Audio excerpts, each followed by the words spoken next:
Welcome to the Two Dudes Talk Music YouTube channel. I am the Reverend Rap. We did it. We made it. Because when a band's name starts being everywhere, it can be very easy to go like, okay, like. Just because I know what it's like to feel left out and to feel like people are weird or mean to you, and so I never want to be that person. And I want. This here is my good friend Kyle, aka the Beer Buddy. Big opportunity. You my guys must be stoked you're on the first day too, because you can just sort of shoot. Yeah, you can just relax. Brian was sitting down with his longtime friend and his former bandmate Meegs from Cold Chamber, and they were having coffee, and Brian was. When those questions go, those hearty chuckles. You know what that laughter says to me is like, people y'all don't even know what's coming. People just are gonna be minds are gonna be blown by that. No, it will be a fucking banger. What's going on, everybody? I am the Reverend Raph, joined once again by my good friend Kyle, aka the Beer Buddy. What's going on, everybody? We are the two dudes who talk music, and we are back on your screens and in your ears for another podcast episode today. First of all, if you are new here, hello. Nice to meet you. Hope you decide to stick around. We drop several videos every week. We have recently, tweaked things, readjusted things, whatever. Dropped some videos that people didn't really seem that interested in. But at the moment, it's averaging about 4 videos a week. Right, so we've got this podcast each and every week, and then we've got some reaction videos as well, and then a special reaction series that we call Rockin' Around the World, where we look at random bands from random countries to work our way around the world and just try and experience what metal has going on in all of the different corners of this big, beautiful planet that we live on. Right. And random videos like the one that you brought out. And we have occasionally we have extra videos. We have interviews with sometimes international bands as well as sometimes gig coverage, such as my recent coverage of Nowhere Fest and Kyle's upcoming or recent coverage, whichever it is. If the video is out at this time, then great. If not, then it'll be coming soon. But Kyle's upcoming coverage of Thrashville, which I hope that this is filmed before Thrashville, but I do hope that it all went well and that it turned out to be a really fun day, and I can't wait to see your coverage of it. We also, so look, this is the kind of stuff that we do, right? We're just two dudes who like talking about music, very casual, very laid back, as you can tell by this absolutely all over the place intro that I'm giving you. If this is your kind of stuff, please consider hitting that subscribe button. We like trying to grow the audience, and we like building an audience and a community of just, fun people that like music and are passionate about it and want to engage with it. We're fans first and foremost, and I think that that's just, so important in covering music and things like that. We do also have a Patreon. It is a couple of bucks a week. While I remember, I am going to go to the Patreon and get the names up so I can give the shout outs, because we have a new Patreon member, so I want to make sure they are included in the shout outs. Where is the thing? It's not showing me the thing. Audio, that's the one I'm... So professional, right? So professional. This is ridiculous. This is so ridiculous. But we have, starting off with the mysterious person that is known as the Other One. Thank you. Big shout outs to the Other One. We also have Tim Randall. Love the man that I am forever wishing... it makes me wish I was gay, because my God, man, you are such a handsome fellow, and I could get lost in those eyes each and every day. Big love. Big love to you, Tim. We have Teresk. Shout out to Teresk. Been a big supporter since the early days. And the newest member, Shan fucking Halen. Big love to Shan fucking Halen. It's going to throw our monetization right out the window, so I'm glad that we've got another Patreon subscriber. Thank you so much, guys. You help to ease some of the cost of us running this channel, because it's all out of our own pockets for the most part. And, it helps to give us opportunities to focus on bigger and better things as well. So very, very much appreciated. You guys make this just that little bit easier. So thank you. Thank you so much to all of our Patreons. But yes, that is a couple of bucks a month. You get everything early and ad-free. And when we do special things like runs on T-shirts and stuff like that, you get a little bit of extra notice. So there you go. But before we get into today's guest, mate, how are you? How have you been? How you been doing? I'm good. I'm really good. So happy that the music scene in Sydney's going the way it is at the moment. Elton Chong's is going well. Mm-hmm. They're doing some big work down there. You've got ram it down, and that's got a new home at Warwick Farm, which is Mhm. going really well over there. It's it's just good to see a lot of bands busy. That Thrashville thing. It was good to see so many bands that we've interviewed are playing that festival over the last couple of years that we've been doing this, and Mhm. the fact that there's a lot of those bands are still going, and that they've actually started to get to that festival stage, and Mm. they've gone from just playing those shows every now and then at the pub here and there to starting to get in festival slots, the small festival slots, in the hopes of starting to get to the big ones. Man, I'm so jealous that you're gonna be going to Thrashville, and like you get this. Like I reckon Mudrat's gonna blow the roof off that place. Yeah, Slim Krusty's going to blow Slim the roof off Krusty, that yeah. too. T-Rex is going to go Mm, off. King mm. Parrot's going to absolutely decimate. I can't wait to get into that pit with my camera. Keen to see how the new drummer goes for King Parrot as well. Yeah, yeah. Hopefully, I'll get to bump into them boys like Mm, while I'm crawling around backstage. You don't want to, treading anyone's toes back there. But mm. if I get an opportunity and I can have a quick chat with any of them, Yeah. I'll see if I can. Mm, But yeah, it's got to be a good day of metal, man. mm. Nice. Nice. I'm keen. I'm keen for you. I'm excited for you. Hopefully, maybe next year I can Yeah. maybe come down for it. And then what? I think Froth and Furies announced that they're playing in Western Australia this year. Oh hell yeah! So See, they're it's just going doing two shows. gangbusters. It's It's going Adelaide and Western gangbusters. Australia, which Going is really gangbusters, good. mate. Yeah, man. Like I don't really. Yeah, I think for any of those people going that the music scene's dead, you're not getting out of there enough. Mm. You're Yeah, not looking. it's You're not yeah, looking. yeah, yeah. Just maybe get off your Spotify and pull your head out of your phone and go to a show, and you might actually Mm. see Stop what's listening going to on the out there. stop listening to the same 10 bands you've listened to for the last 20 years and try and find something new. Yeah, yeah. Speaking of old bands though, something else that we are going to be doing very, very soon, as of the time of this episode, it is literal days away from the final ever concert from Ozzy Osbourne. Yeah. Days away at this point. It is, at the time of this episode coming out, it is going to be this coming weekend. We are going to be doing, now if you don't know, the concert is being live streamed. You buy a pass, you get to live stream it, you get a couple of days worth of replay, rewatch on it. Kyle and I want to catch this amazing event live. We want to get in there, we want to watch it, we want to try and engage with you guys in our community as a part of that as well. So we are going to be doing a live watch along with it. We are going to be live streaming ourselves. To be clear, we are not showing a stream of the event. Nope. We will be watching the event. And well, the idea is that you guys also watch it. We're all watching it together, and we are chatting, interacting, having some drinks, just enjoying ourselves, watching it as we go along. Now the timing is a little bit hectic. I think it kicks off at like midnight on July 6th, which is a Sunday. We are probably going to be starting our stream at like 11:30 p.m. on the Saturday night. Yeah. So, we will be there, drinks in hand. We will be watching it. We will be enjoying it together, and hopefully with some of you amazing people, should you choose to tune in. And the whole point is just going to be that, because look, it's going to be fun to watch regardless, but like it's always more fun with people. It's more fun when you can share the experience with people. So that's what we're going to be doing. Especially when we get to nerd out about it too. Like, have they announced who's actually playing at it? Oh yeah. Let me get this up for you because Okay, it's okay. big. It's okay. So Not Iron Maiden. obviously, Black Sabbath. They are going to have the original 4 members of Black Sabbath going to be doing a little bit. Obviously, Ozzy Osbourne, but there is also going to be performances from Metallica, Guns N' Roses, Slayer, Tool, Pantera, Gojira, Hailstorm, Alice in Chains, Lamb of God, Anthrax, Mastodon, Rival Sons, and many more. That kind of lineup just does not fucking happen.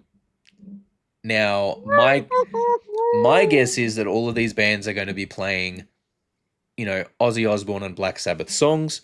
I'm that's what I'm guessing it's going to be. A little bit like when Metallica did the tribute thing and everyone just gets one song each. well, when Metallica was inducted as like MTV Icons or something, right? And then all these other bands performed covers of Metallica songs. I'm guessing that's what it's going to be. So yeah, we'll be watching along with that.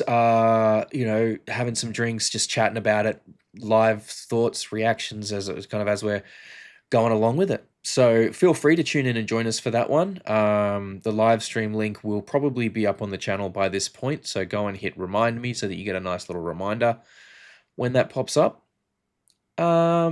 But other than that, mate, why don't we get to today's guests? Yeah, let's get to today's Why don't we get to guests. today's They're a pretty guests? banging band. Well, this is a band that you found, so why don't you give us the rundown, mate? Yeah, well, I found these a lot of Ram It Down. They've been, I think it was like their second show. They just played Elton Chong's not long before that, and they are fresh. But not so much anymore. They've been really kicking around pretty hard, as we talked about in this lovely interview with them. So yeah, I mean, get amongst it, get ready for it. Go check out their demo after you've done here. This is Demon Divine, and we're speaking with Rob and Victoria from Demon Divine. Let's get to it. Let's go. Big welcome to Victoria and Rob from Demon Divine. Thank you so much for joining us today. Very, very much appreciated. How are we? Hey, doing all right. Pretty good. How are you? Nice. Yeah, we're good. Yeah, we're good. We're doing all right. Always keen to talk to some musicians. Yes, always. Now, for those who maybe aren't particularly familiar with Demon Divine, I think you guys have just got a demo out at the moment. So fairly new to, well, the band is fairly new on the scene then, I'm guessing.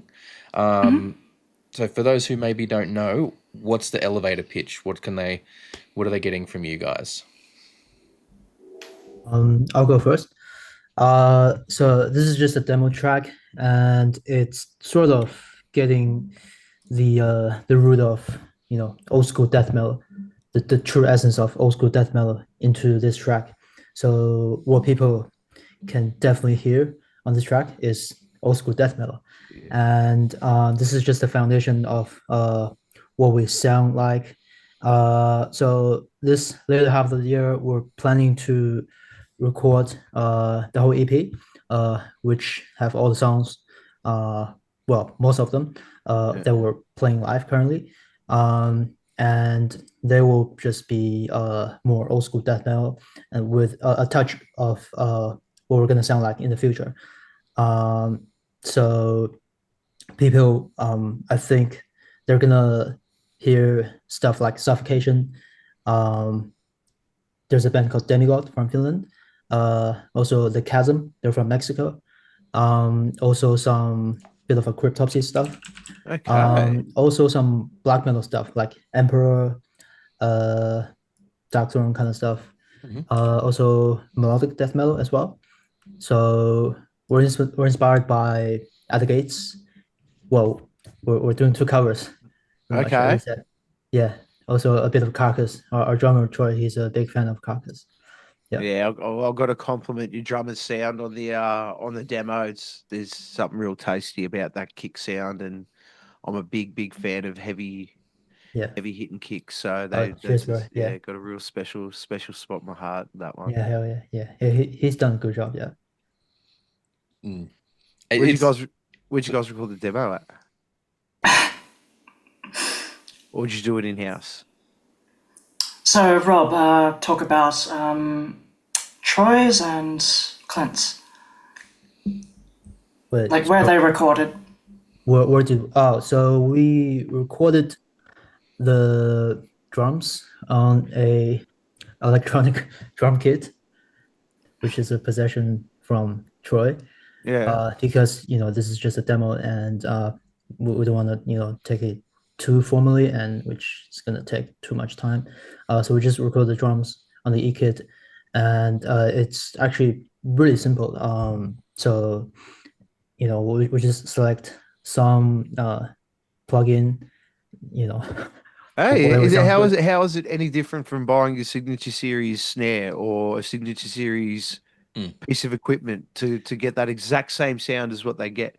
Yeah. I don't think I don't think there's anything to be big fan of digital drums over Yeah, here. man. Like I've done Use the that on. technology as you fucking see fit. I've used that on every, everything I've recorded since moving up to Queensland. Just had a digital, a MIDI kit, and then we've used some nice plugins to get the sound that we want from it. It's you got to think about it, right? What are most people going to be hearing? And the average person, the average listener, they're not going to be able to tell the difference. To most people, only those with the most highly trained ears will be able to pick that up. Yeah. And there's ways you can tweak it to make it sound less robotic and everything, or less digital. So it's perfectly fine. Like I think whenever it comes to studio stuff, I'm a big fan of cheat. As much as it is considered cheating, you know what I mean? Like cheat, do whatever you want to do. Take whatever shortcuts you need to take to get what you want, as long as it's something you can actually play. Do it, whether you play the drums or program the drums, whether you're doing whatever you're doing to get the good quality release, do it. There's no rules. Fuck, it's 2025. Who gives a fuck about the rules anymore? Exactly, and hiring a studio, traveling to the studio, that takes time, that takes money. Sometimes, fuck that. If you can play it, which it is, on the drums, on an E-drum kit, you're playing it. Yeah. Exactly. Yep. Exactly. 100%. Just because the way it gets recorded is on a different way, I don't buy into that whole stuff. Yeah. Like, as long as, like Raph said, as long as you can play it, as long as you wrote it, then... Yeah. And I know in for it. the death metal space as well, there's a lot of old school people, a lot of old heads that are very very gatekeepery, very snobby about it, and they want to try and have this superiority complex. We fucking recorded it over this way, and this is what we did. It's like, okay, cool, that's great. It's 2025 now. Better options exist. Exactly, and it's not like we're, overproducing the hell out of anything. I mean, one, it's a demo track. It's pretty raw. And, B, we're not quantizing the shit out of everything, punching notes in. Fuck that. We're not doing that. Like, and honestly, though, even for a demo, like, that's fucking really good. Like, it's really good quality. I have heard plenty of releases in my time that are actual releases, not demos, that are not up to that standard. Yeah, it sounds better than the first EP I brought out, and we spent money in the studio. Like, we actually went into a good studio for that. Nothing against the studio people. They were really good. I was really bad. Honestly, really appreciate that. Yeah, but, at the end of the day, just, and this is the thing. We talk about it all the time. It even comes down to, like, video clips and stuff like that, too. Your phone films at 4K, come up with an idea, film something. Get something done yesterday. Like, at the end of the day, the only limitations anyone's putting on themselves is yourself in getting this stuff done, because 100%. it's all available there. Like, and look, I understand budgets are constrained, but I don't know, $700-800 on a laptop with an interface is a lot cheaper than spending $5-6 grand on trying to get into a studio and do an EP that way. Exactly. Yeah. Now, as for you, Rob... Oh, sorry. Go on. You guys go. As for you, Rob, what did you record with? The drums? Oh, no, you. Me? Well, me, just guitar and the lead and Cortex and computer and Logic Pro. That's it. That's it. It's easy. It's easy. Did you record all? So you recorded all? You can just go straight in. You got all your amp sims, all your amp modeling, and it's done for you. Yeah. So you just recorded clean and put all your amp modelings on afterwards. I didn't do any reamp, just the sound that I figured for myself in the modeler. Yeah, nice. That's pretty much it. Yeah, mate. Yeah. How did Periphery do it the first couple of times? Pretty sure it's the way Periphery did it the first couple of times, and look at them now. And look, like we keep saying, work within your budget. Just get your music out there. That's what it's all about. So much more important, There's perfectionism ties us down, and as the saying goes, perfect is the enemy of good. Is the enemy of you putting yourself out there. Just do it. I say that all the fucking time. Perfect is the enemy of done. Perfect is the enemy of Exactly. done. And look, I'm guilty of it too. I'm guilty of it as well in the past. So yes, I love it when someone else brings up that saying, because it's like, it's one of my mantras. You know, I get a mix to a point where, you know, it sounds good. I could make 1,000 tweaks and it would sound different, but not necessarily better or worse. Is everyone happy with that? Cool. Away we go. Like, if you're going to wait for it to be perfect, you'll never release anything. You know, I hate to agree with Lars Ulrich about anything in the world, but you know, when does an artist decide that the painting's done? That's Never. You know, it's never perfect, but it's done when you let it go. And then once you put it out there, it doesn't belong to you anymore. It belongs to, you know, it belongs to the fans. So Really, like if you're bringing out, sorry, dude, keep going. No. I was just going to say, like, it's what's important is getting the music out there, you know, and having it. Like, obviously, we're not saying just release something unmixed that sounds like absolute ass. You do what you can to get it sounding as good as you can, and then you have to let it go. It's as simple as that. So I appreciate you bringing up that That saying. logic, that sound It's logic. refreshing. Man, yeah. No, I if you're bringing out quality like that, I mean, aside having that producer brain, that extra, like that extra member that doesn't actually play an instrument, but that can really just sort of throw ideas around. I'd be churning out tracks like all five, because that's such good production value. Like it all, like it sounds really good. Yeah, honestly, shout out also to Jackson from Destruction of the Healer who mixed that demo track. Oh, okay. Yeah. Very Nice. Very nice. Yeah, great work on that one. Like, it sounds really, like I said, I've heard so many releases over the years that are just, hey buddy, how you doing? Yeah, come on. Off the beat, dude. So many releases over the years that just don't even sound that good. So for that to be your standard as a demo, like, great. I cannot wait to hear what you guys are going to come out with on the EP when that's ready to come out. I feel like it's going to be. I feel like it's going to be absolutely incredible. It's going to sound massive, heavy, dark. I'm curious about the artwork. Who is responsible for that artwork? That person is our very own frontman, Clint. Oh, Yeah. wow. He is a visual artist. So I think just from what I know, some of the Get away. sorry, just gotta answer the door. You're all good, mate. You're all good. Well, while that's happening, give us a bit of a rundown on the bass situation, because I mean, I can see some interesting pieces in the background there. Yeah, there's a bit of gas going on. Don't we all? Yes. But, so it definitely was not recorded on that big upright thing. But I can tell you what it was recorded on. So, for the demo and my main workhorse, a Dingwall D-Rock 5. Ooh, very nice. And who's hanging off it? Give me a sec. Stay still. That's Rio Yamada from Bocce the Rock. She is the bassist of the main band. Oh, man. And also extremely feral. You know, the whole feed your bassist meme? She's kind of that. Yeah, that's nice. That's nice. And then as for what I put it through... Right, as for what I put it through, so I tracked that at home, and I put it through a very, very simple pedal board. Oh no. Compressor, I've changed my settings for a bit. Compressor, preamp, and then this handy little thing. Love it. Classic Microtubes 900 V1. A Silver Surfer. Nice. I mean, it's a bit of a meme, you know? Dingwall, dark glass, but hey, whatever. Hey, look, I've got a dark glass Atom on my pedal board. You know, I didn't, you know, like it's.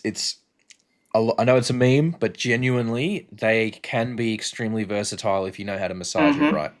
And that's where I think a lot of people don't really give it the attention it deserves. They look at it and they go, "Oh, it's just the clanky clank gent sound." The tangle. Yeah, but you know, like I've used like I've used the Atom pedal for a really nice grunge sound. I use it I use it, that was running what was I was running a Fender Precision. No, I think a Player Precision, yeah, Fender, American made Fender Player Precision through it with a nice, mild distortion on it, really really nice. So at the same time, I use it for a more nu metal sort of bass sound with with it paired with a Warwick Thumb, just a nice natural growl, and then add to it Classic. with the settings through there. And at the moment as well, I'm running it with I've also just put a patch on it that's like a classic Tim Comerford Rage Against the Machine sound. So when I pair that with my Music Man, it's like it's just the Rage Against the Machine bass sound through and through. So like there's such versatile pieces of gear, and a lot of people don't seem to even think about it with that. They just want to write it off as being all for genty stuff. So it's great. Like it's really really solid gear. It's reliable. It's gonna work. It's gonna last. So I think there's a lot to be gained there from them. But no, that's really really solid. I mean, yeah, the one of the things that you'll often run into, as I'm sure you're aware, with a lot of death metal stuff is how chunky is the bass and versus how audible is it. Because a lot of time it might not be it might not have so much low end that it's blowing that out, but then you can't really hear it, or it's just not got enough juice in it, which is so the juice is it's the phrase I like to refer to, like the real low end in it that's not overblown and blowing, making it too woofy, but it's got that low end energy in it. And that's a difficult thing, isn't it? Like, especially with the speeds that you're playing at in death metal on a bass, you lose that massive chunkiness if you're not just going brrr, which, granted, we kind of do in Descent into Oblivion. There's a big dun dun dun dun. Love that. Sounds fucking huge. Once again, shout out to Jackson for making me sound even huger.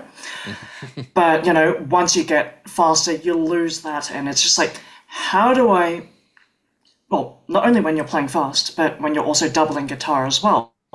It's just like, how do I make sure that I still have enough presence? So it's about finding that delicate balance. It is. Yeah. It It almost Definitely not becomes unga bunga. percussive. Because you're going in such a speed, it almost becomes percussive. Yeah. The sound, 100%. the So sound much just of- changes, and then you don't want to get lost in the drum mix. Yeah, so much of it's coming from the attack of the that's because that's where all of it is. When you're playing fast, you're getting a lot of the attack, and that's kind of the bulk of the sound. So finding that right balance is just such a challenge. Yeah, look, if you guys definitely seem to have it well in hand, which is it's really refreshing to see. But at the same time, and I do hope you guys will take this as the compliment that I'm intending it as.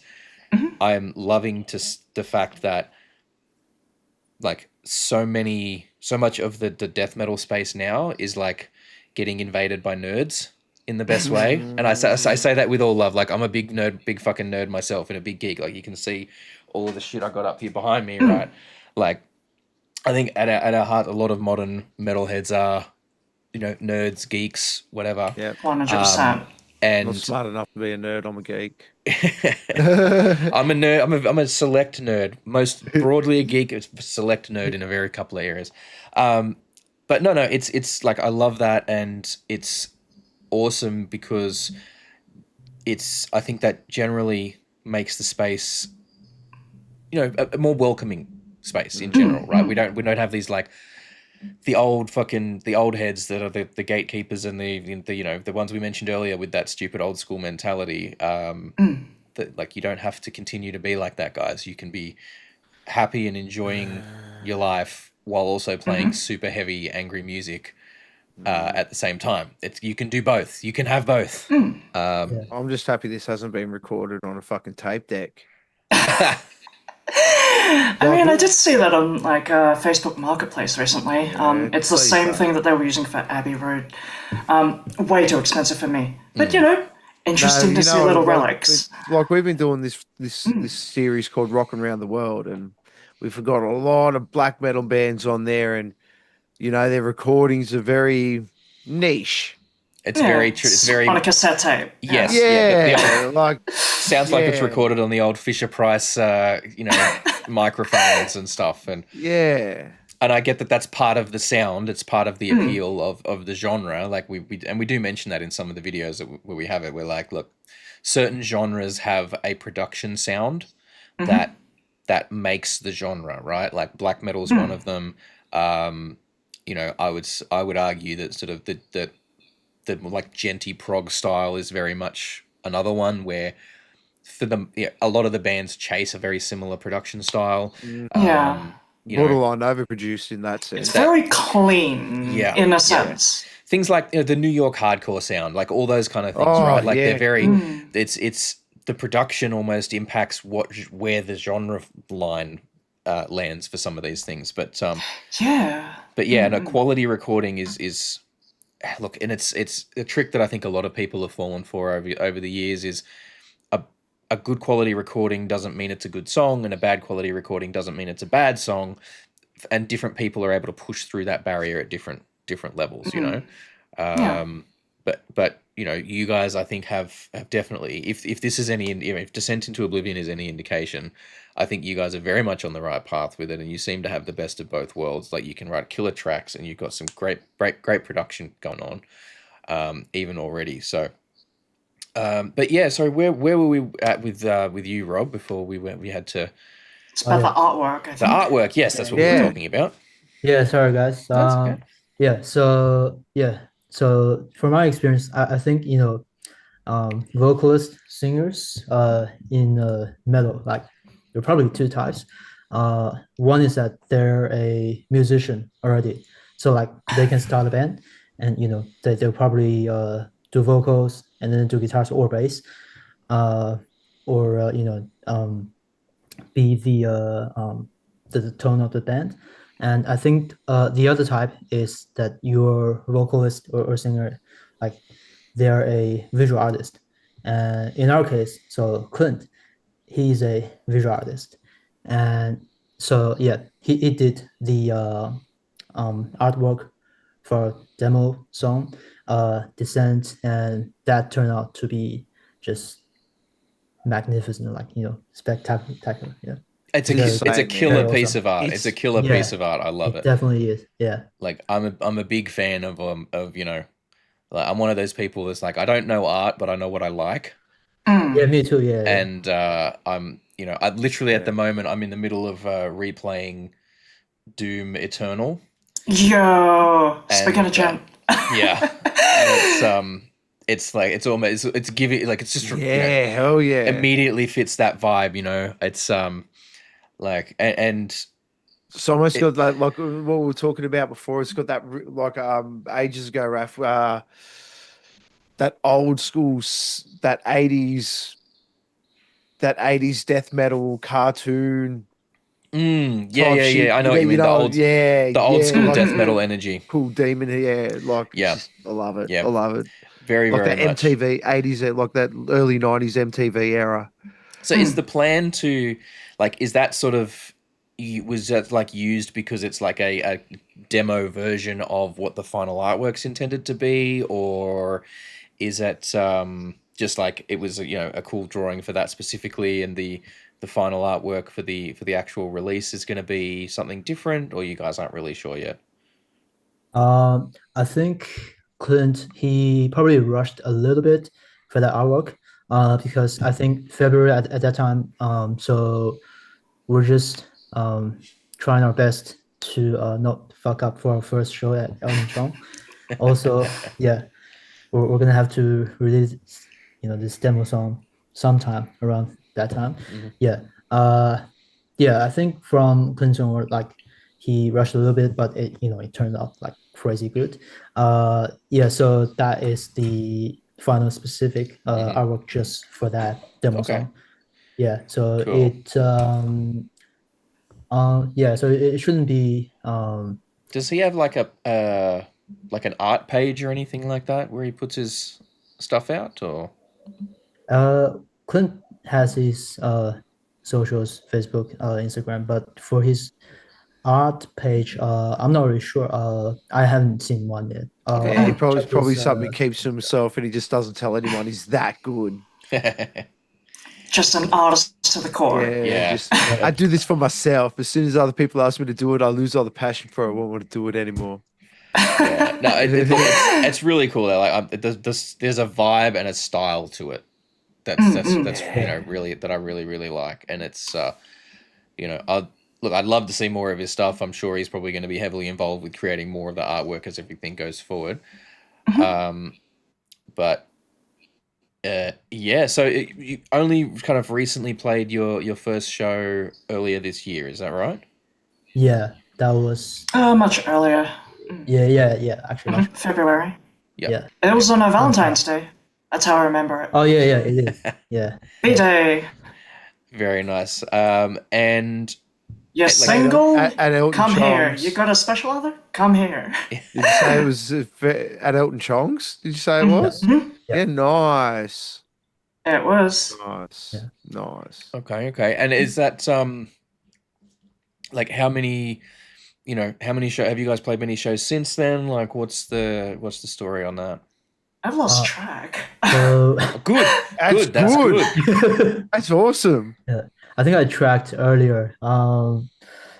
We played 5 shows. So Elton John first one, and then Camden, second one. So Ram it down. So that would have been Ram it down. That would have been yeah, Rock Ram Boy. Down. Yeah, that Ram was it the down. last would Ram have It cooked. Down at Yeah. that venue, and then Yeah. it relocated. Yeah, that's where I'll call Third you. one, that was our first sort of DIY headline show. So we played in Wollongong Society City. Yeah, nice. Yeah. So the story is basically I saw an advertisement on Instagram, like they're trying to get artists to play there. And yeah, well, I saw the ad and then I missed that. So I just, scroll up and then it's gone. Oh, I hate that. Yeah. So I have to find it again. And then I found it. Yeah. So I just sent them information and then, yeah, we just worked together to get the show working. Yeah, so third show, that was Wollongong. Fourth show, that was sort of I think still the biggest one that we played. So we opened for this amazing death metal band. Like Just a tiny little one? era. Yeah. Gothica. Yeah. So Oh, wow. yeah, they actually invited us to play with them. So apart from Gothica, we also bands on that build, Immortal Within. They're like pretty sick hardcore kind of stuff. I'm not that much into core stuff, but they're good. Okay. Yeah. Yeah. Also another band, Rickman. Yeah. They're like doom / death kind of stuff. Yeah. So that was the fourth show. So we played that one at the Agincourt Hotel. Oh, wow. Right Okay. near Central Station. Yeah. Yeah, I know. Man, the Agincourt Hotel, we used to go there when we were Very, kids, very man. familiar with that. That was like Kyle 20 and I- years ago. Yeah, We Kyle and I used to there. play so I never played there back when they ran Blink there, but I Yeah, played used to there play plenty. back in the day. I played there plenty of times back when it used to run Venom. yeah. And then after what was it?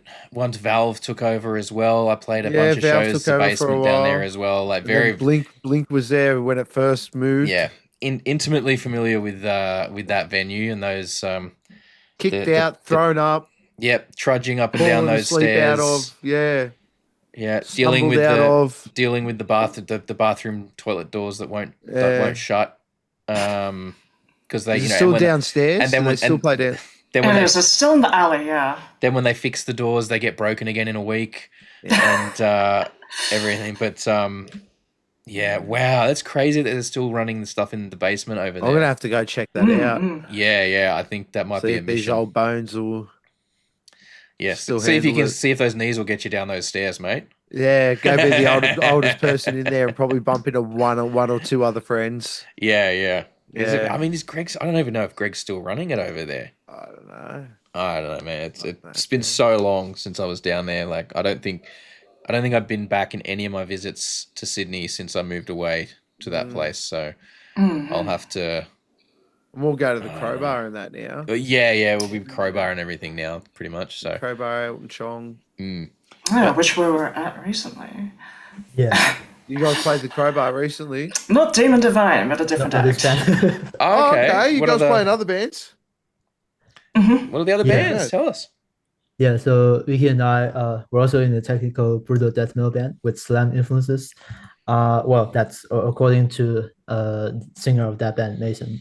Yeah, I think he started the band, and basically, he just go to bars and trying to find people, and then there a few lineup changes, but I remained as the rhythm guitarist, and then bass players, they're incredible. Every bass player is incredible, and they're hard to find. Yeah, we were short of bass player at that time, and then I think Vicky saw the ad that Mason put on Instagram, and I think she shows interest, and she talks to me, and I showed her some just MIDI tracks at the moment that I wrote. Yeah, I think she's still interested. Yeah, so we had a jam. Well, the thing is, that was gonna be just a tryout sort of jam, but it's not a tryout. It's just basically, well, come and play. we got a show. Okay, so what's have to come that play one? with us. What's that one called? Sorry, What's that band called? Necrosurgeon. Necrosurgeon. Yeah, with the Spelled with a K. Yeah. Oh, of course. Necrosurgeon. It's gonna be edge lord like that. Yeah. I could put a Z in my name. I'm bad. Yeah, No, but that's cool though. Necrosurgeon. I like Is it a space? Necro space surgeon or just one word? No, Just sorry, one word. One word. All right, let me. It's a good band name. I like it. I gotta. Have they got anything released? Not yet. No, yeah. Okay. I was looking You're for it. I already want to have a playing the listen. crowbar. I want to have a listen. Crowbar, No, that's playing the crowbar, nothing released. Look at you lot. There you go. Well, when you send all the stuff through, send through the socials for that as well, and I'll make sure to put those down in the thing because Keep I an want eye to. out. Yeah, sure. I want to Sure. follow any like the description is just like it sounds like fuck off heavy, which Yeah. is I'm all about that shit. I'm all about that shit. Like Yeah, just give me yeah. give me the most gross over the top heavy insane shit that you possibly can, and I will Yeah, we will do. I Yeah. will love it. Like I love listening to shit like Infant Annihilator and like Oh, yeah. that's just a like I love the fact that Infant Annihilator started as a parody of like we want to be so heavy to take the piss out of all of these bands that are Right. super heavy, and Yeah. it's just like and they play shit that's some of the most intense shit out there, and they run circles Yeah. around most people, and it's all a piss take. I just think that's great. That's Yeah. I love that. I love that. Like Yeah, I checked out some Infinite Annihilator songs, and they were like just crazy, like basically yeah. inhumane. And like you know, Sounds I mean, crazy. everyone goes crazy for Lorna Shore and you know what Will's been doing with them, and I will give full credit. Like it's absolutely fucking amazing what he's doing with them, but like he didn't invent the doing some of those sounds. Like Infinite Annihilator was doing them Yeah. well well before, and I'm sure there was people doing it well before Infinite Annihilator as well. But no, I really love that stuff. So getting back to the EP, I want to ask about that. So how many? You're saying you're hoping to record that later this year. Yep. How many tracks is that looking like being? There will probably be 6 full songs, which we've all played live, and I myself I might throw into like before one of the songs I might throw in an instrumental because I sort of want to do that as a intro to the song, but I had an argument with our drummer, and well, he said, well, why don't we just go straight in, like don't let everyone know why does this song have to be introduced. Yeah, but it's just a tiny argument, but I think he got over it. Yeah, so yeah, we're gonna bring that up with him again. So my thought is that probably do 6 + 1, 6 full songs. Yeah. I mean, it's you know, look, there's always going to be creative differences on this stuff, and it's you know, there's going to be compromises, and sometimes people will get their way, sometimes people won't. I've been through it enough times with various groups of people that, everyone Yeah. handles that kind of differently. What are you drinking there? What's your It's not a beer, unfortunately, but it is a Lefroy quarter cask. It's a whiskey. Oh, Very wow. peaty, very nice. Wow. Go go. hard. Go hard. I always do. One of my gags that I like to do, I mean, I don't always get to do it, is I bring along a sake bottle and I fill it with water at the venue. And so whenever we play Under a Serpent Sun, there's a clean section in which the bass is not playing. Everyone else is. And I take that opportunity, hit the tuner as a kill switch, grab this off the floor, just fucking skull chug. it? I did that. I managed to first do that at Ram It Down over in Camden. That was fucking hilarious. And the funny thing is that I almost mistimed it. So I was almost like one sequence too early. And then I realized, holy shit, I don't actually stop here. Put it back down, kick the tuner back on. It's like, boom, do not miss a beat. Thank fucking God. Damn. Nice. You got to be careful though. Venues might get the wrong idea and 100%, which is why I told them. Which I was like, cool. this empty, and then I'm going to fill it with water. That's what I'm cool. doing. And to be fair, if I worked at the venue, I'd be like, you know what? Even if you're lying, that's a feat to see you drink that whole bottle of sake in one go. And then on top of that, walk off stage afterwards. I'll just be like, you know what? Even if she is lying, that's still pretty freaking she's cool. earned it. Even if she's lying, she's earned if it. She you know walks, what I mean? If she walks off stage, I'll go like, and if she does it, well, she lied to me. That's her own fault. Fuck no, it's just giving me PTSD flashbacks. I I was like long time ago. I was playing in a band called Acid Nymph. We had a gig at the Basement in Canberra, and I was like, someone had handed me a couple of like Jaeger and Red Bulls, and I like, it was between songs. Someone has handed them to me, and I'm like, right, and I've tried to like skull both one and then skull the next one basically, but because it was like they were fresh, they were really cold, all the ice and everything in it. So because it was so cold, it gave me a coughing fit to the point where I was like almost vomiting because I was just like coughing and couldn't stop. The next fucking song starts with just the bass. And so I'm like facing away from the crowd while I'm playing the start of this fucking song, trying not to throw up onto the fucking side of the stage while I'm trying to kick this off. And I'm like, why do I do this shit to myself? Why did I do that to myself? I have no idea. That's why you're drinking a Pepsi now. Yeah, that's it. No, I'm drinking a Pepsi now because I'm almost 40 and it's a fucking work night. That's why I'm drinking a Pepsi now. No, like I love shit like that, and I love entertaining stuff.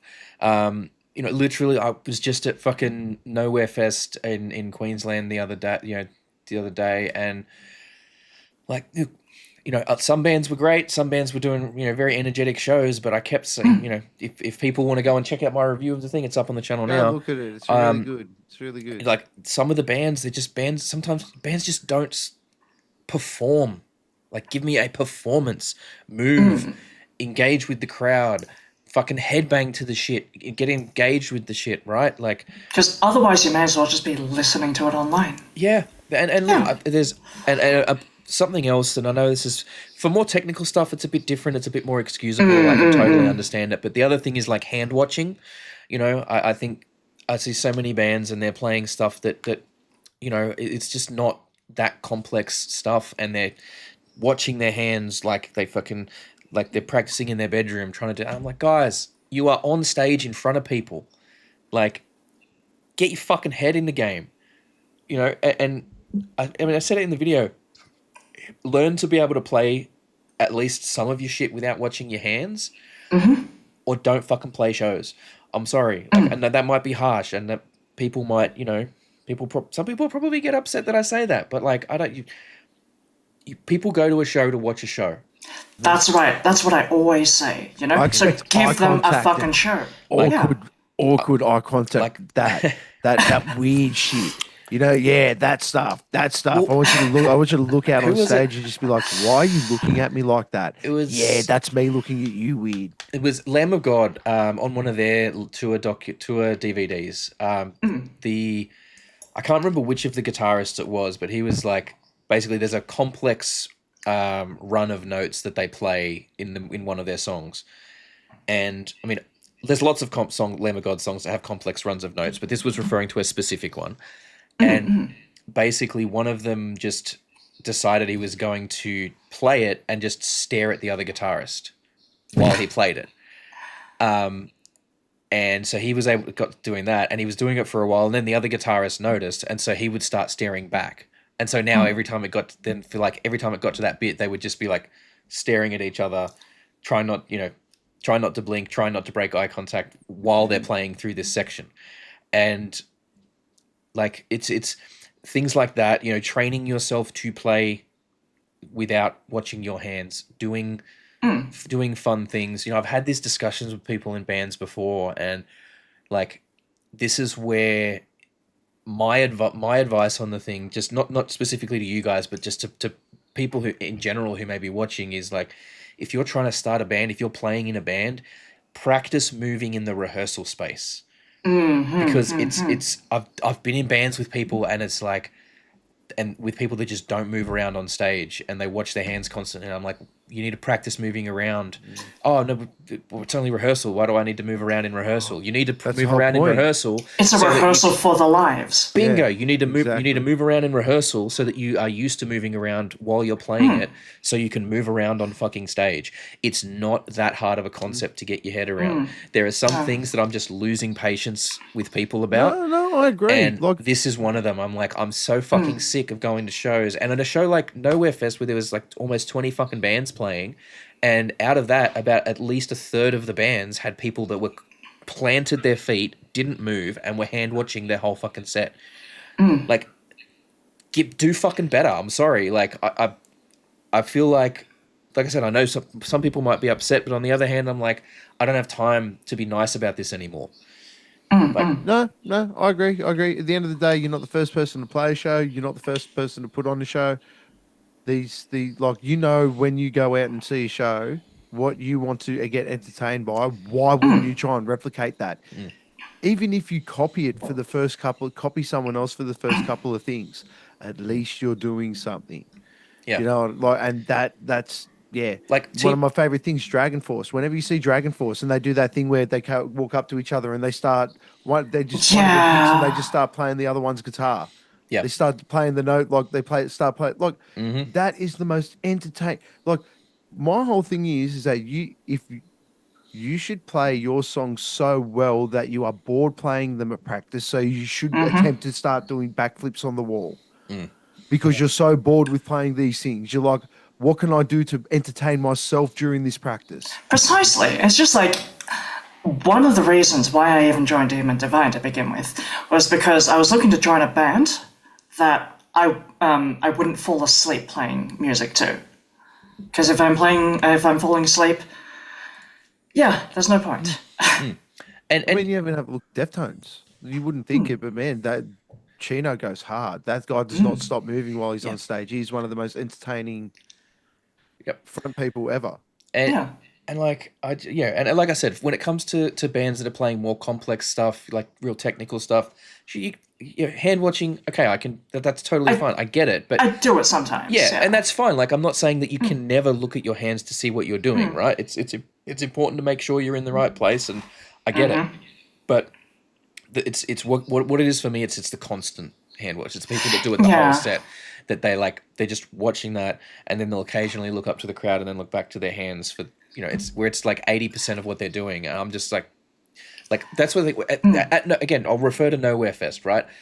Kyle, T-Rex Autopsy was the first fucking band on that day that really brought you said that in the intensity. That really brought the intensity and the energy for it. Others were trying, others were putting a bit into it, but that was like other mitigating factors. T-Rex Autopsy was like, nope, they're tight. They're all on the same page. They know what they're doing. They're fucking getting in each other's faces, in the crowd's faces. They're headbanging. They're doing all the fun, Those engaging members stuff. are really new, man. Two of those members are really Yeah, new in and- T-Rex, but they're just. But they were doing a seasoned. great fucking job, and that was like a third of the way through the day before we what had was, if I may ask, what was the stage like? I haven't seen any videos of Nowhere Fest. that. So Go watch it Raf's was video afterwards. it was unfortunate because it was supposed to be at a venue. It was supposed to be at a music venue, right? That last minute had to change venues because of renovations. I think they ended up at a place that isn't really designed for live music in that manner. The venue they ended up at was essentially a wedding reception venue, and while they might be used to having a solo acoustic act or like maybe a 2 or 3 piece like jazz type thing or whatever, they are not used to having full metal bands on there. You know, they didn't have staging, they didn't have their own PAs, all that had to be provided. They didn't have their own lighting, all that had to be provided. So, you know, I've got clips of the various bands and stuff on the video that we put up the other day for it. But it's not the kind of venue that really does that thing. And it's unfortunate. There was a number of issues with the event. Again, I'm not going to go through all of them here because I cover a lot of that in the video. But suffice to say, like, I have the feeling that, you know, I think this representation of Nowhere Fest is probably not the best representation of what it's able to be. I haven't been to previous ones, but I get the sense that, you know, when they bring it back next time, they're gonna try and make sure that it's much better run, much better staged. You know, it was supposed to be at Mansfield Tavern, which is a great venue, has a nice, you know, a really nice big stage space. You know, it's got in-house sound and lighting, and it's really, really well designed for live music. But unfortunately, the way things panned out, it didn't quite work for you know, for Nowhere Fest this year, unfortunately. Because part of me wonders, you know, whether, you know, how should I say, there are some venues that you play at that you're on the stage, or even before you're even on the stage, you look at it and you go, ooh, I can't move about as much as I think I might want to. So maybe, I'm just playing devil's advocate here, that maybe that would have influenced some of the bands not moving around as much. Maybe. Feel free to disagree. I mean, because you can sense the vibe. Like, and stuff like that. I do get there are restrictions. Like you play at somewhere like Elton Chong's. That place is tiny. yeah. But you know, like, Well, like, you know, you can move around there. The basement. You can. Perfect example. So how much of a Perfect example is the basement at the Agincourt. Like, I don't know what the stage there is like now. It was tiny when we were playing there back in the day. Still is. You make it work. You engage with the audience. You do what you need to do. I think I think when it comes to Nowhere Fest, like, I don't think bands, if bands felt inhibited by the staging, that's on them in this case. That's on them in this case, because there were bands that really made it work, that were very engaging, that did get involved with the crowd and did sort of make it work. So I think that would come down to, you know, the bands getting in their own heads about it, maybe. And look, trust me, I mean, I'm one of these people I've experienced it myself, right? Sometimes you get to a venue and the setup is not what you were expecting at all, and you're like, oh fuck, what are we going to do with this? You know, you make it work. Kick each other. You make it work. You get you get in each other's faces. Yeah. If you can't, if it's not great for moving around all that much, you engage with each other. You engage with the audience. You don't have to when we're talking about movement and all this. It doesn't have to be like running back and forth across the stage like your fucking members in like Iron Maiden or some shit, right? Like, you don't have to be doing that crazy shit. There's ways to make it work. And sometimes that comes down to experience, which I get too. You know, sometimes people just aren't very experienced. They're still new to live performing, and they're just they're still figuring that out. So, but think of it like trying to play in front of a camera. If you know you all had to fit in that one space, and you all had to move about, what would you do?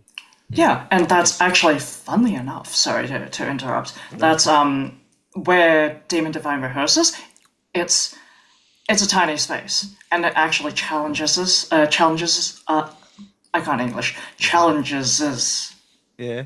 us to, actually move about whilst in that confined space. See? Yeah. And then Go you on, just yeah. get your stepbrothers moment when you get on the big stage and you're just like, look at all these room for activities. Oh my God. You just have that little moment. And that then can you even be have a fun with problem, it. though. That can even be a problem because if you're used to performing, to rehearsing in a small space, or you're used to playing in a small space, and you have been confined in that way, you can almost get Gassed. you can get option paralysis almost. Is the best comparison I can make. Like, if you're used to only having an option paralysis, for those who are watching and maybe haven't heard the term before, is effectively, think about when you go to the cereal aisle at the supermarket. If you've got 3 choices, sometimes it's easier to choose between 3 choices than 20 choices. Precisely. Same thing No, if they you're had 20 different used types to of Cocoa Pops. if you're used to playing in a small space and then suddenly you're in a big space, you may not know how to utilize that. And again, it can come down to practice, and I fully appreciate that. But like Something is I'm better than I'm nothing. almost, like I said, I'm almost 40. I'm sick of seeing boring shows. I'm sick of seeing shows where Yeah. people aren't putting the work in or the effort in, and sometimes people need to be told the harsh way. They need to hear it harshly. Like, do fucking better, move around, put on a show, because that's what people come to see at the end of the day. Precisely. And I'll put it this way: one of my signature moves is to step on the back fold for emphasis. And We've got to be careful. Some venues don't like that now. Some venues get mad at you. Yeah, and that's why I'm just sort of like the very first time when I step on a back fold, I sort of gingerly sort of prod it. Sort of go, okay, where can I stand that isn't going to like push it off stage or destroy it? And when I can be confident, then I sort of just go, okay, next time when I know I'm going to step on a back fold, I'm just going to put it there. Yeah, absolutely. All right, well, let's all right, so we've talked about the demo. We've talked about the EP that you guys are going to be working on, hopefully recording it later this year. I'm definitely going to have to follow you guys and keep an eye on when that's coming out, because I want to hear more. What have you got coming up in the way of shows? Is there many more shows on the horizon for you guys? What's lined up at the moment? Where can people see you guys? Yeah. So our next show, that will be the 4th of July at Bootleggers. I think it's a venue. Oh, Kelly's on King, I think. Yeah. Yeah. Okay, well, when that'll be tomorrow when this episode comes out. So if people are catching this episode on the day it releases, get out to go and see Kelly them. on Kings. I've heard of this place. I've never been there. Maybe I might have to go there for Freedom Day. Lie. I have never played there, so it'll be interesting. Okay. Oh, okay. Yeah, I mean, yeah. I'll have to check it out. Yeah. So after that, I think we've got some shows planned. Maybe I think there's one probably happening in August. There's this Sludge. 7th, yeah. Sludge band. August the 7th. Yeah. So they're called Frog Pit, or Jump in the Frog Pit. Oh man. Yeah, I think they're doing their headline show with the Wollongong Locals Flaming JPs. So we play with them. They're amazing doing band. Yeah. So, and that singer from Frog Pit, so he's actually my high school mate. Yeah. Okay. Yeah, I saw him on Instagram like posting music stuff and stuff. Yeah, so I contacted him and said, bro, you want to do a show or something? Yeah, and then we had like few beers and done. Yeah, he's gonna arrange that for us. Yeah, so that might happen in August. And then we've got some great contacts. Not sure if you guys know KJ from Firefly. Yeah. Love the Firefly boys. Yeah, I think everyone knows him. Yeah, he's amazing. Yeah, he is. With local music promotions and stuff. Yeah, so I think he's interested in doing like a kind of a, I'm not sure if I remember that correct, like a wrestling theme. And then he's gonna invite us to play. I think he digs our style for that thing. Yeah, the man has good taste, so if he likes what you guys are doing, you're absolutely on the right path. Yeah, love that. So there'll be some cool stuff coming up for you guys as well. That's awesome. I'm so happy that you guys have got lots of cool stuff going on. Good. Yes, is good. A show a month is a good space to be If you can bump that up to about 2, especially, you know, like if you haven't, like if you're working on getting your releases out there, good to get your name out there. So when the Yeah. release comes out, people are ready to listen to it. Yeah. And then you've built a good rapport with the right people, it sounds like. It's about finding the right balance, you know, speaking of which, because it's just like, I was sort of thinking, especially since much earlier on, Rob was like, okay, plan for 2025, latter half of the year, we're going to dedicate more of that to recording the EP. But it's just, like, for the month of May, we pretty much had a show on almost every week. Yeah, very much. And so I was just like, I was sort of thinking, we have to find that right balance, you know? It's a sort of thing that we all have to find as a band. Because playing gigs, getting out there is also great exposure. But especially in this digital, modern digital age, I find a lot of the questions that people ask me is, ooh, where can I listen to your stuff? And that's where I sort of go, I don't have stuff. so it's I have a important to thing. find that. It's very important to find that balance. You know? Yeah. You're so right. Having something out there is key. It's and again, it's so important for the distinctions, right? Because there's something else that we've talked about a couple of times in the past as well, is the difference between listeners and fans. And it's important to, you know, not everyone that listens to you is a fan, and not everyone that follows you on social media is really a fan and is listening to your stuff regularly. It's an important distinction that some bands fail to recognize, and that's why you might see people with social media accounts, bands and artists with social media accounts on certain platforms that have, you know, hundreds of thousands or even millions of followers, but then their stuff isn't getting equivalent plays. Yeah, it's about the proportion that actually engages with your stuff. Or they will have a lot of listeners who will listen to their stuff, but then their shows just aren't, people just aren't coming out to the shows, and the merch isn't moving. And it's like, okay, you need to find a way to make people feel like they're involved and engaged, and that's how you get fans. And finding the way that you can convert people from passive listeners into active fans is key. And that's, if you can figure that out, that's where you will have your success. I don't have the formula for that, but I know But what have you noticed that works? Yes. I actually saw one band, they started their own Patreon, right? They don't have a YouTube channel. Don't say Polyphia. No. But even then, far out, how good a Polyphia just got. But what they do is they film all behind the scenes stuff for their shows, and only for the fans. It's only stuff for the fans, and then stuff like that. So, and then that makes them a part of the show.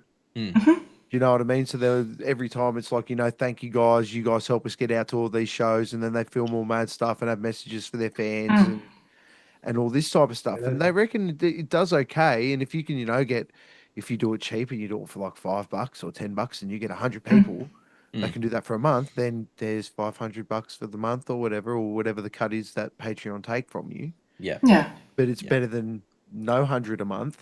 You know what I mean? Like no 100. I like that. Yeah. Better than no 100 a month. Yeah. All right.